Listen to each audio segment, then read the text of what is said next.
Hello students, आज की video के अंदर हम समझने वाले हैं कि ऊष्माशोषी अभिक्रिया क्या होती है। ऊष्माशोषी अभिक्रिया जो है वो आपके पिछले जो रासायनिक अभिक्रिया आपने पढ़ी है उससे रिलेटेड ही है। चलिए शुरू करते हैं।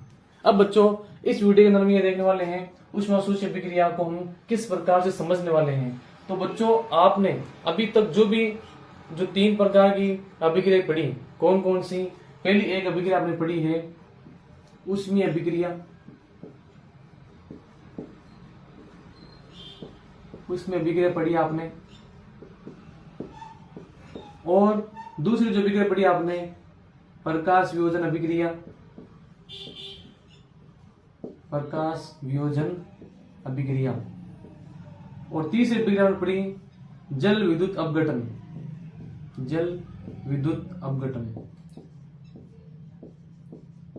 अगर बच्चों ये आपको याद नहीं है तो इनको आपको बार बार रिपीट करना पड़ेगा, तभी आपको याद होगी है। ऐसे नहीं होगा कि आप एक बार पढ़ लिया और आपको याद हो गई, या फिर कोई भी समीकरण है वो आपको समझ में आ गई। आपको इनका बार बार रिपीटेशन करना पड़ेगा। इनको रिवाइज करोगे, सच में आपको ये अभिक्रिया याद होने के साथ साथ समझने भी आने लग जाएगी। ऐसा नहीं है कि आप एक बार में कोई बात समझ गए तो आपको आगे जाके वो याद या समझना नहीं पड़ेगा, क्योंकि अगर इनका आप रिपीट नहीं करोगे तो आप भूल भी सकते हो। इसलिए दोस्तों, साथ साथ में आप रिवीजन करते रहा करो। 7 दिन में, 2-4 दिन में इनको आपस से रिवाइज कर लिया करो।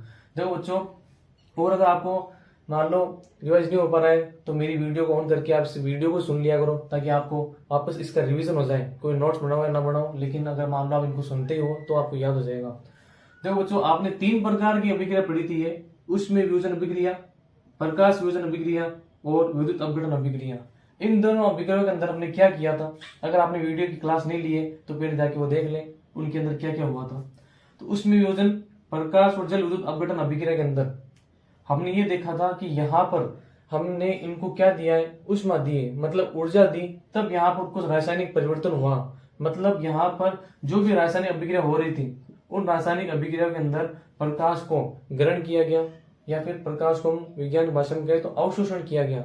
जब ऐसी रासायनिक अभिक्रिया जिस अभिक्रिया को करने के लिए ऊष्मा की आवश्यकता होती है या फिर ऊष्मा ग्रहण की जाती है, ऊष्मा का अवशोषण होता है, उन अभिक्रियाओं को ऊष्माशोषी अभिक्रिया कहते हैं। तो इस प्रकार के अभिक्रिया एग्जाम्पल, ये 3 एग्जाम्पल आपने पिछले क्लास के अंदर पढ़े होंगे, वो एग्जाम्पल आपको ध्यान में रखने हैं। और एग्जाम्पल आपके पेज नंबर 11 के ऊपर दिया हुआ है, उसको भी हम समझने वाले हैं। ये थोड़ा अलग टाइप का क्रियाकलाप है, इसको भी आपको देखना है। तो देखो बच्चों, यहाँ पर ये तो आपको याद रखनी है। इस क्रियाकलाप को हम करते हैं और समझते हैं। वीडियो को पूरा देखिएगा बच्चों, आपको जरूर इसमें बहुत कुछ फायदा होगा। तो देखो बच्चों, यहाँ पर क्या है, पेज नंबर 11 के ऊपर आपको एक छोटा सा बॉक्स है, नीले कलर का एक बॉक्स है, जिसके ऊपर आपको ये मिल जाएगा। बेरियम हाइड्रोक्साइड में अमोनियम क्लोराइड मिलाने पर क्या परिवर्तन देखने को मिला। तो यहाँ पर हम देख सकते हैं जो बेरियम हाइड्रोक्साइड है BaOH2, इनके आप एक एक अगर नाम याद करोगे उसके बाद में आपको सूत्र आसानी से याद हो जाएंगे। फिर देखो अपने पास अमोनियम क्लोराइड यानी NH4Cl, इनकी संयोजकता आपको याद रखनी है, ताकि आपको जो प्रत्येक चिन्ह है उनके आगे पीछे 1 और 2 लगाने में दिक्कत ना हो। फिर यहाँ पर देखो बच्चों, जब यहाँ पर बेरियम हाइड्रोक्साइड की अभिक्रिया अमोनियम क्लोराइड से करवाई गई तो यहाँ पर हमें बेरियम क्लोराइड BaCl2 प्लस यहाँ पर अमोनियम हाइड्रोक्साइड में प्राप्त हुआ। क्या प्राप्त हुआ? अमोनियम हाइड्रोक्साइड में प्राप्त हुआ NH4OH। तो बच्चों, इस अभिक्रिया का अभी इस टाइम पर क्या महत्व है वो हमें समझना है। तो बच्चों देखो, यहाँ पर पहले इसको संतुलित कर लेते हैं। इसके अंदर यहाँ पर हम लगा देते हैं 2 और यहाँ पर भी 2, क्योंकि यहाँ पर हमें क्लोरीन के 2 चाहिए, NH4OH के भी यहाँ पर 2 चाहिए। तो अब इस अभिक्रिया के अंदर हुआ क्या वो देखते हैं। आप यहाँ पे क्रियाकलाप देख रहे होंगे छोटा सा, उस क्रियाकलाप के अंदर आपको दिख रहा होगा कि एक परख नली के अंदर बेरियम हाइड्रोक्साइड है, दूसरी परख नली के अंदर अमोनियम क्लोराइड है।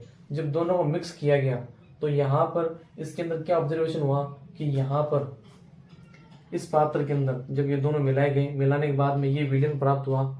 और इस विलयन का अगर मान सकें कि अगर मान लो इन दोनों विलयन का अगर मान लो कि इसका 37 डिग्री सेल्सियस तापमान था, इसका भी कुछ 37 डिग्री सेल्सियस तापमान था, तो यहाँ पर ये मिलाने के बाद में जब इस विलयन का जो तापमान है वो चेक किया गया, वो यहाँ पर हमें क्या प्राप्त हुआ, इस विलयन का तापमान हमें यहाँ पर जो 27 डिग्री है उससे नीचे आने लग जाएगा, मतलब 26 डिग्री से लेके आपको यहाँ पर 26.8 डिग्री के बीच में यहाँ इसको तापमान देखने को मिलेगा।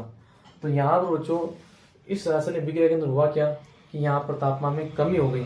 क्या हो गई? तापमान में कमी हो गई। तो तापमान में कमी हुई है मतलब यहाँ पर 1 से 2 डिग्री तापमान में कमी हो रही है। इसका मतलब यहाँ पर उष्मा का अवशोषण हो चुका है। जो वातावरण के अंदर उष्मा थी उसका अवशोषण हुआ है। ये एक अलग प्रकार की विक्रिया है जिसके अंदर उष्मा दी नहीं गई है, लेकिन वातावरण में जो उष्मा थी उस उष्मा को यहाँ पर ग्रहण किया गया है। तो यहाँ पर उष्मा का ग्रहण हुआ है। तो इस प्रकार से ये भी एक क्या है? उष्मा शोष्य विक्रिया है। तो इससे रिजल्ट हम निकाल सकते हैं कि वह रासायनिक विक्रिया, वह रासायनिक अभिक्रिया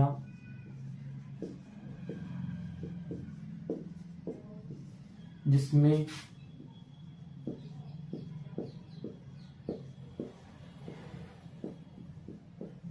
उष्मा का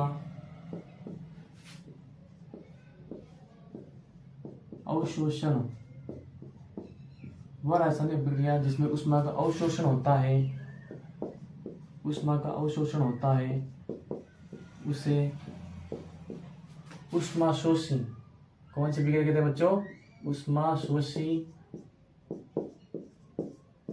अभिक्रिया,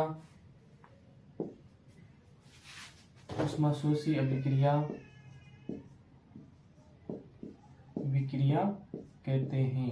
तो बच्चों आप समझ सकते हो कि उष्माशोषी अभिक्रिया किसे कहते हैं। तो आपको इसमें बहुत कुछ समझ में आया होगा। तो ये आपको रासायनिक जो उष्माशोषी अभिक्रिया है उसकी परिभाषा आपको याद रखनी है। एक एग्जाम्पल आप ये याद रख सकते हो, और बाकी की जो 3 एग्जाम्पल है वो है प्रकाश विभाजन अभिक्रिया और जल विद्युत अपघटन अभिक्रिया और उष्मीय वियोजन अभिक्रिया। वो 3 प्रकार के एग्जाम्पल, उनमें भी से भी अगर आप लिखना चाहो तो लिख सकते हो। वो उष्माशोषी अभिक्रिया के उदाहरण कहलाएंगे। दोस्तों उम्मीद है कि आपको ये वीडियो पसंद आएगी। इसको लाइक, शेयर और सब्सक्राइब जरूर कीजिएगा दोस्तों।